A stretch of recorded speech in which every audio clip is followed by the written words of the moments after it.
కాదు నా రాజేంద్ర కుమార్ గారు, అంటే మీకు సంబంధించిన పార్టీ కావచ్చు, లేకపోతే వీళ్ళ కోసం అవతల వాళ్ళ జీవితాలను మీరు సోషల్ మీడియాలో పెట్టి ఎండగడుతున్నారు. వాళ్ళని పూర్తిగా బదనాం చేస్తున్నారు.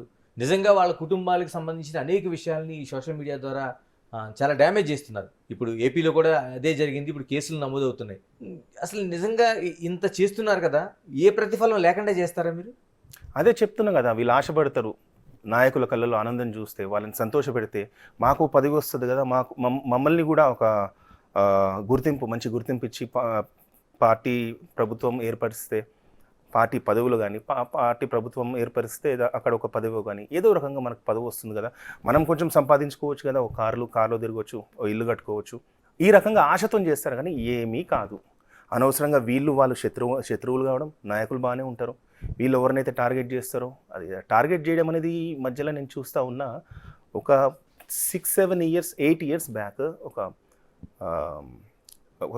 సామవుతుంది, what is a democracy without a healthy criticism అని చెప్పేసి.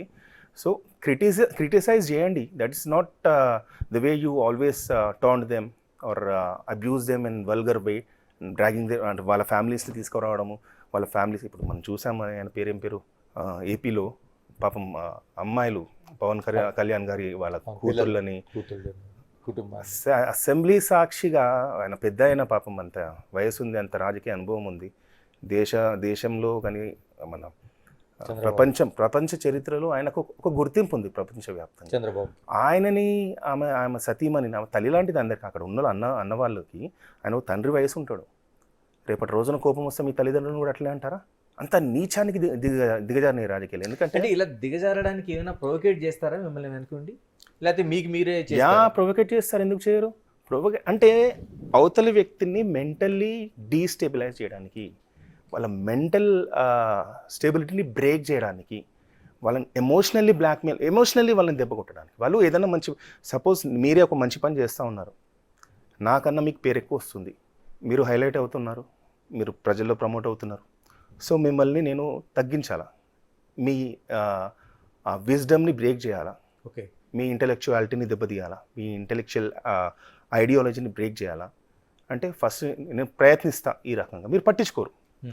సో ఎప్పుడైతే ఫ్యామిలీ పరంగా దూషిస్తానో, మీ ఇంట్లో వాళ్ళని దూషిస్తానో, మగవాళ్ళకి ఎవరికైనా సరే, ఇప్పుడు ఆడవాళ్ళ దగ్గరికి అయితే ఎవరు పోరు ఎక్కువ, కానీ ఈ మధ్యలో పోయిన వాళ్ళు కూడా ఉన్నారు. అవును, కేటీఆర్ గారు కొండ సురేఖ గారిని మళ్ళీ ఆయన ఏదేంది డ్యాన్సులు చేసుకోండి ఈ రకంగా అనడం కూడా జరిగింది.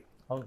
సో మంత్రి కొండ సురేఖ గారిని అనడం జరిగింది, మన సీతక్క గారిని అనడం జరిగింది. అంటే ఏ రకంగా అంటే పిచ్చోడే. నాకు అనిపిస్తుంది కేటీఆర్ మొహం చూస్తే he might be a drug addict.